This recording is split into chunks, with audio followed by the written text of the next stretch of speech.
السلام علیکم دوستوں امید کرتا ہوں آپ خیریت سے ہوں گے۔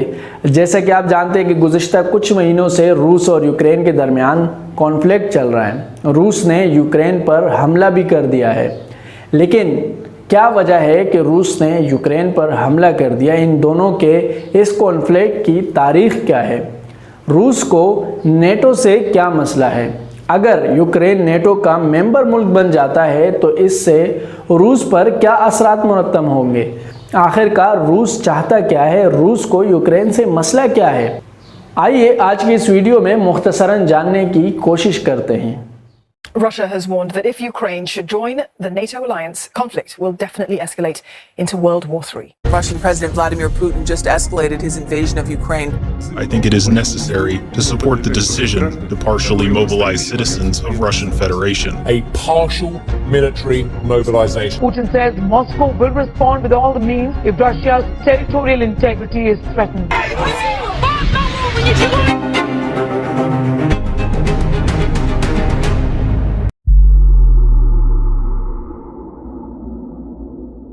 دوستو دوسری جنگ عظیم یعنی سیکنڈ ورلڈ وار کے بعد یورپ کا بٹوارا ہوا، اور یہ اس وقت کے دو بڑی طاقتوں کے درمیان ہوا، یعنی مشرقی یورپ اور مغربی یورپ۔ مشرقی یورپ جہاں کمیونسٹ سوویت یونین کے انڈر کئی مشرقی یورپی ممالک آئے، ان کا ایک علیحدہ فوجی بلاک بنا جو وارسا کہلاتا تھا۔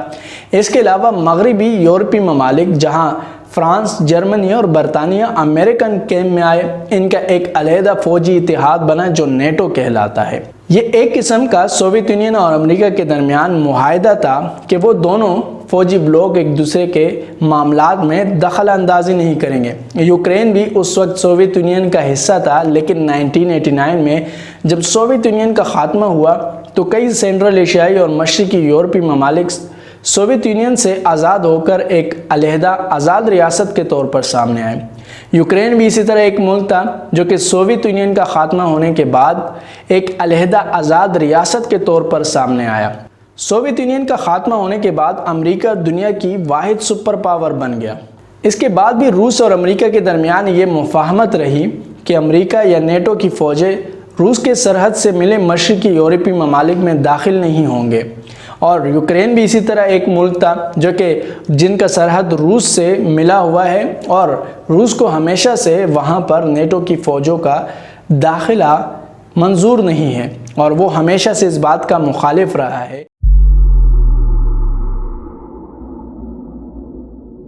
دوستو یہ 2013 کی بات ہے کہ جب یوکرین کے پریزیڈنٹ وکٹر ینوکووچ جو ایک روس نواز تھے، روس کے ساتھ ان کے قریبی تعلقات تھے، ان کے خلاف ایک جدوجہد کا آغاز ہوتا ہے، کیونکہ انہوں نے یورپین یونین سے معاہدے کی پیشکش کو مسترد کر دیا تھا، جبکہ عوام اور اپوزیشن اس معاہدے کے حق میں تھے۔ لہٰذا اس معاہدے کو مسترد کرنے پر ان کے خلاف پورے ملک میں مظاہرے شروع ہوتے ہیں۔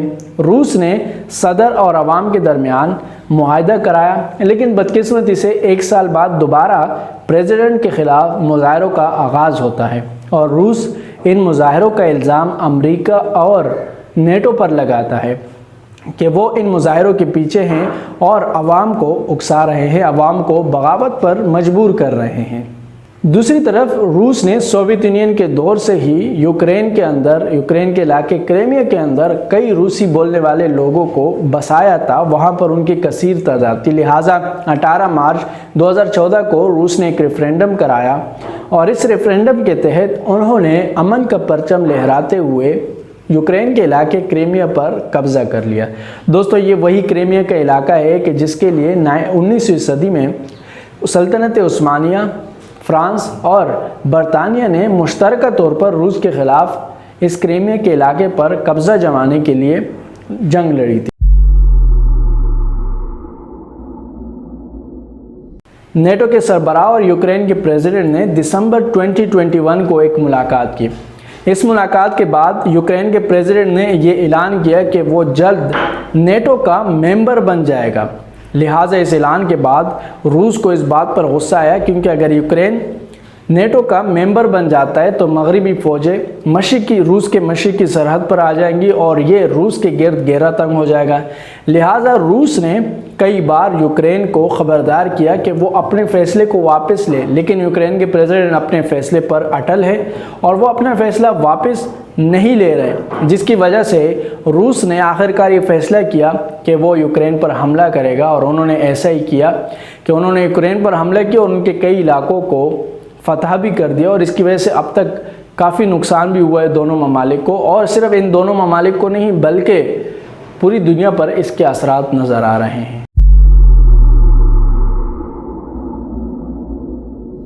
دوستو، یوکرین نیٹو کا ممبر ملک نہیں ہے لیکن اس کا شراکت دار ضرور ہے۔ اس بات کا مطلب یہ ہے کہ اسے اجازت ہے کہ وہ کسی بھی وقت نیٹو کا ممبر بن سکتا ہے، اور وہ 2008 سے اس بات کی طرف اشارہ بھی کر رہا ہے کہ وہ جلد نیٹو کا ممبر بن جائے گا تاکہ وہ تجارتی اور دفاعی تحفظ حاصل کرے۔ اب دوستو، اگر یوکرین نیٹو کا ممبر بن جاتا ہے تو پھر نیٹو کی فوجیں بآسانی یوکرین کے اندر داخل ہو سکیں گی۔ اب یوکرین چونکہ اس خطے کا دوسرا بڑا ملک ہے اور اس کی سرحد روس سے ملتی ہے، تو پھر نیٹو کی فوجیں مشرقی سرحد تک آ جائیں گی، روس کے گرد گھیرا تنگ ہو جائے گا اور یوکرین روس کے خلاف نیٹو کے میزائل لانچ پوائنٹ بن جائے گا، اور یہ روس کے لیے سب سے بڑا خطرہ ہوگا۔ اس کے علاوہ دوستو، اگر یوکرین نیٹو کا ممبر بن جاتا ہے تو پھر یوکرین مزید مضبوط ہوگا اور وہ کوشش کرے گا کہ وہ روس سے کریمیا کا علاقہ واپس لے جس پر روس نے قبضہ کر رکھا تھا۔ اب اگر یوکرین ایسا کرے گا تو روس اسے ایسا کرنے نہیں دے گا اور روس دوبارہ یوکرین پر حملہ کرے گا۔ اب ممبر بننے کے بعد اگر یوکرین پر روس حملہ کرتا ہے تو پھر یہ حملہ صرف یوکرین پر نہیں ہوگا بلکہ پوری نیٹو فوج پر ہوگا، اور اس طرح دوبارہ سے مشرقی یورپ اور مغربی یورپ کے درمیان ایک لڑائی چھڑ جائے گی اور یہ پوری دنیا کے امن کے لیے خطرہ ہوگا۔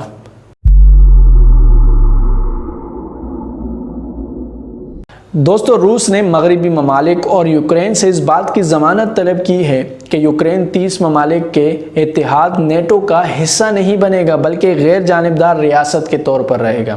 دوسری طرف روس یوکرین کے اندر ایک روس طفیلی ریاست چاہتا ہے جو مختلف کانفلکٹس میں مغربی ممالک کے بجائے روس کے ساتھ کڑی نظر آئے، جس طرح انہوں نے 1973 سے 1989 تک افغانستان میں کیا تھا، اور اس پر میں نے ایک الگ سے ویڈیو بھی بنائی ہے۔ اگر آپ وہ ویڈیو دیکھنا چاہتے ہیں تو لنک میں نے ڈسکرپشن میں دی ہے۔ دوستو، روس اپنے سرحد کے قریب مشرقی یورپی ممالک سے نیٹو کی فوجی سرگرمیوں کا خاتمہ چاہتا ہے، جس کا مطلب یہ ہے کہ پولینڈ اور ایسٹونیا جیسے ممالک سے نیٹو کی لڑاکا دستوں کو نکالنا، پولینڈ اور رومانیہ جیسے ممالک میں میزائل نہ لگانا شامل ہے۔ روس امریکہ اور مغربی ممالک سے یہ بھی چاہتا ہے کہ وہ اس معاہدے کی پاسداری کریں جو دوسری جنگ عظیم کے بعد دونوں فوجی بلاکس کے درمیان ہوا تھا، کہ دونوں فوجی بلاکس ایک دوسرے کے لیے خطرہ ثابت نہیں ہوں گے اور نہ ایک دوسرے کے معاملات میں دخل اندازی کریں گے۔ لہٰذا اب یہی وقت ہے کہ اس معاہدے کی پاسداری کی جائے اور نیٹو کی فوجیں مشرقی یورپ تک نہ آئے اور وہاں قدم نہ رکھے، کیونکہ روس یہ اپنے لیے خطرہ سمجھتا ہے۔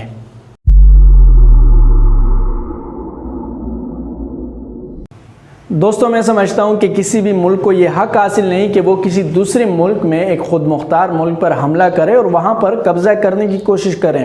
روس کو بھی اس بات کو سمجھ لینا چاہیے کہ اس کانفلکٹ کا فوجی حل نہیں بلکہ ایک سیاسی حل موجود ہے۔ اس کے علاوہ یوکرین کو بھی اس بات کو سمجھ لینا چاہیے اور اپنے فیصلے کو جلد از جلد واپس لینا چاہیے کہ وہ نیٹو کا ممبر ملک بنے۔ اس کے علاوہ نیٹو اور مغربی ممالک کو بھی اس بات کو سامنے رکھنا ہوگا اور سمجھنا ہوگا کہ اگر وہ مشرقی یورپی ممالک میں دخل اندازی کرتے ہیں تو یہ روس کے لیے خطرہ ہوگا، اور کوئی بھی ملک ایسا نہیں چاہے گا کہ اس کے پڑوس میں اس کا دشمن ملک آ کر بس جائے اور اس کے گرد گھیرا تنگ کرے، کیونکہ دوستو اس کانفلکٹ کا اثر نہ صرف اس خطے پر ہوگا بلکہ ہمارے ملک پاکستان پر بھی اس کے برے اثرات ہوں گے۔ لہٰذا ان تینوں کو سمجھ لینا چاہیے اور اس طرح کے فیصلوں سے باز آنا چاہیے۔